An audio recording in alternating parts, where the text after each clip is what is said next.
যারা মনে করেন যে না ছেলে মেয়েকে মোবাইল দেওয়া ছাড়া খানা খায় না, এইটা আমি বিশ্বাস করতে চাই না। আমার বাচ্চাকে আমরা মোবাইল দিয়ে খানা খাওয়াই না, আলহামদুলিল্লাহ। খাইলে খাও, না খাইলে নাই, কোনো টেনশন নাই বাবা। মানুষ না খায়া বহুদিন বাঁচতে পারে। রোহিঙ্গারা না খায়া মাইলকে মাইল হেঁটে নাফ নদী যদি আপনি দেখে থাকেন, নাফ নদীর ঢেউ দেখলে আপনার কলিজা হজম হয়ে যাবে। সেই নদী পার হয়ে ওরা চলে আসছে। মানুষ খুব সহনশীল প্রাণী, সহজে মরে না। ছেলে 2-4 দিন না খাইলে মরে যাবে, যারা মনে করতেছেন বোকার স্বর্গে বাস করছেন, ভুল।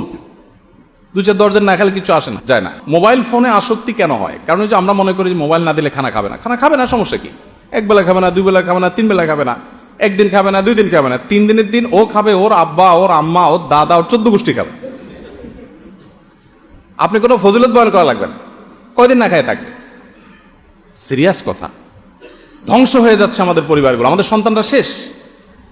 তাদেরকে আমরা ডিভাইসে আসক্ত করে ফেলেছি।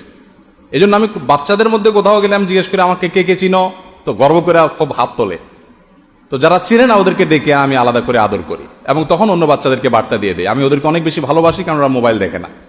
আমাকে চিনে না মানে দ্যাট মিনস সে মোবাইল দেখে না, সে একটা সুস্থ বাচ্চা। তার বাবা মা দায়িত্বশীল বাবা মা। আর দায়িত্বশীল না হলে মা নিজে একটা নিয়ে বসে থাকে মোনাজাতে, বাপের হাতে আরেকটা, তিনি আরেকটা নিয়ে মোনাজাতে বসে থাকে, আর বাচ্চাকে বলে তুমি কম্পিউটারটা ছেড়ে নাও, কার্টুন দেখো। ধ্বংস করে ফেলছে।